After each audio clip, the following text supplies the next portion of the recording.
আমি চাই যে এই সরকার আরো অনেক দিন থাকুক, তার সময়টা সে পার করুক। কেন চাই?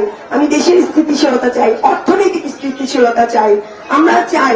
কিন্তু আমাদেরকে কারা, এই যে আমরা তো কথা বলি, সমালোচনা করি, বা আমরা তাদের ভুলগুলো, এই ভুলগুলো তো তারাই আমাদের হাতে তুলে দেয়, তাই না? এই যে আলিফের চোখটা গেল, এটা এটা আমার মনে হয় বিএনপির যারা, মানে যার মধ্যে মনুষ্যত্ব আছে, একটা 10 বছরের ছেলের চোখ গেছে, সে নিজেও এটার জন্য লজ্জিত, অবশ্যই লজ্জিত। তো এই জায়গা থেকে আপনাদের প্রতিও আমাদের আহ্বান থাকবে যে আপনারা সংস্কারের রাজনীতিটাই ধরে রাখবেন। আমাদের একমাত্র চাওয়া কি? দেশ সংস্কার। আমরা কি চাই? সংবিধান সংস্কার হোক।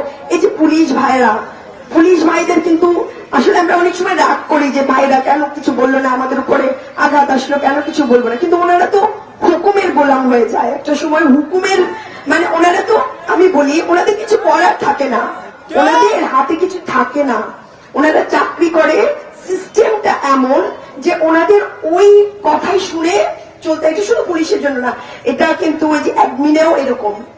আমরা এই সিস্টেমটার পরিবর্তন চাই।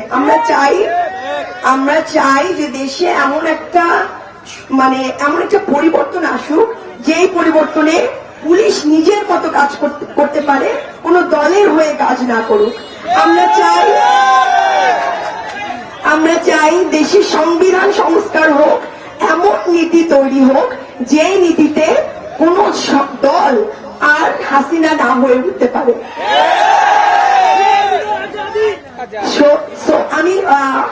আমি আজকে একটু মানে বোঝানোর মতো করে বললাম যে এই জায়গাটা আপনারা মাথায় রাখেন যে আমরা কয়েকটা জিনিস চাই। আমরা কি চাই? দেশ সংস্কার চাই। পুরনো সকল যে বন্দোবস্ত, এই বন্দোবস্তটাকে আমরা ভেঙে ফেলতে চাই। তা না হলে আমাদের সন্তানদেরকে বারবার জীবন দিতে হবে, আলিফদের বারবার চোখ দিতে হবে। এই কন্টিনিউয়াস একটা প্রসেস আমরা এটা চাই না। সো এনসিপি মাঠে দাঁড়িয়েছে।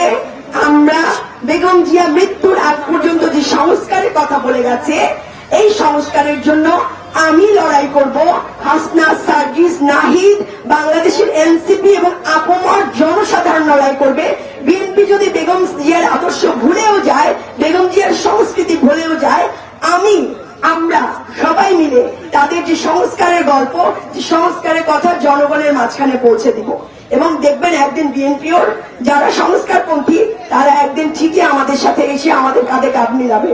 কারণ বেগম জিয়ার আদর্শ ছিল বাংলাদেশকে সংস্কার করা। তিনি কখনোই কোনো চাঁদাবাজি, এইসব সন্ত্রাসী কর্মকাণ্ডকে কোন সময় প্রিভিলেজ দেয় নাই, দিছে কোনদিন দেয় না। এবং তিনি চেয়েছেন দেশ সংস্কার হোক, তিনি চেয়েছেন দেশের সংবিধান সংস্কার হোক। তা আমরা সবাই সংস্কারের পথে থাকবো। আমরা কি চাই? সংস্কার চাই। আমাদের আর কোনো চাওয়া নাই, আমাদের ক্ষমতা না হলেও হবে। দেশকে সংস্কার করেন, দেশের মানুষকে ভালো থাকতে দেন।